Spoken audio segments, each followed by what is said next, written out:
So, we typically focus a lot on sales, and I'm realizing that a lot of people now are able to successfully manage their sales, get their inbound leads, and run with it. And if not, there's certainly plenty of education in our webinar library to guide you on how to do that. And I think that it's high time to start focusing on project management, what to expect whenever a project launches, how to manage your clients' expectations, and all of that good stuff. So we're going to go ahead and dive into this. If I were you, I'd probably plan on buckling up for about an hour and a half webinar here. I've got only 55 slides to go through, but there is quite a bit of commentary on this. Of course, in project management with us, we don't speak to the end client directly, so there's 3 points of responsibilities here. Of course, there's us, Endlessrise, the reseller, and the client. So we're primarily responsible for, of course, if you need consulting and support while quoting your client, you're able to get a hold of your sales consultant and get your support there, and we're also responsible for the back-end fulfillment.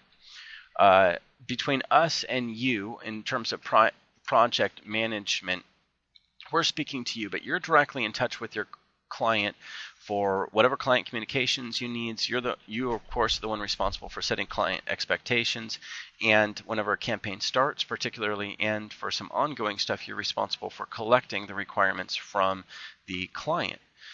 Now, the client is of course responsible for providing that information to you. So it's a pretty simple structure of responsibilities. Prior to sales closing and campaign launch, of course, we're responsible, like I said, for our consulting to you. Client's responsible for submitting their work, and you're responsible for client communications, right? Now, no one can whistle a symphony like a whole orchestra, says H.E. Lecoq. SEO project management is really what makes an SEO, a successful SEO project manager is the same thing that makes any project manager successful, which is good communication and attention to detail and understanding the sequences of which you need to gather information and how to convey that to the client and get things set up properly.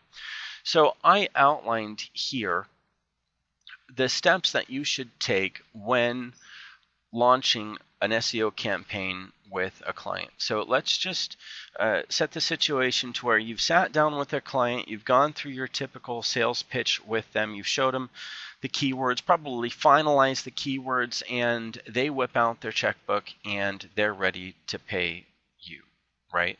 At that point in time, you want to manage their expectations. And typically you want to manage your client's expectations before or after they pay you. Anyone have any shout outs on that? Do you manage your clients' expectations before or after they pay you? Now, typically you want to manage your clients' marketing expectations before they pay you, typically. And I think that it's a good idea before you have the client pay you. I also think it's a good idea to communicate their customer support structure to them. Keep in mind, people charge for customer support in the consulting world.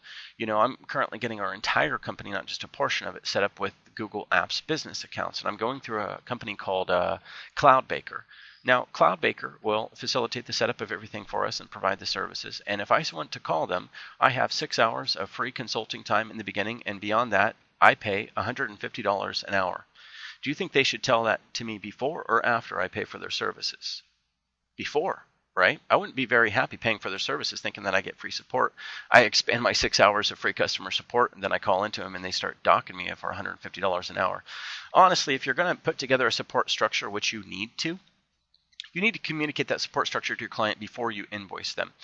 Number 3, you need to educate your client on the check-in meeting schedule and outline. So that's kind of part of the customer support structure, but specifically when you're going to have your more extensive check-in meetings with them, how often you're going to have them and what those would look like, because that's part of what they're paying for. So let me reiterate this one more time.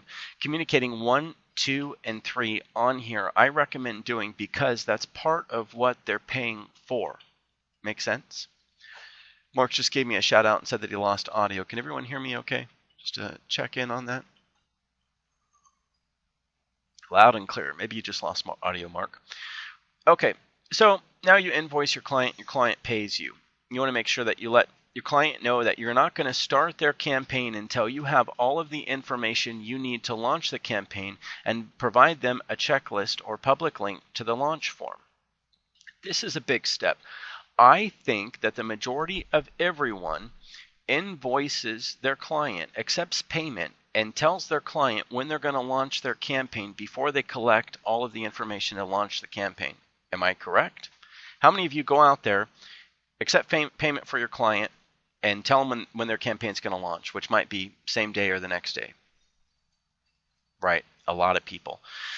Now, after you accept payment from them, let them know that you're now going to go through a data collection process with them where you need to accept all of the information you need to launch the campaign.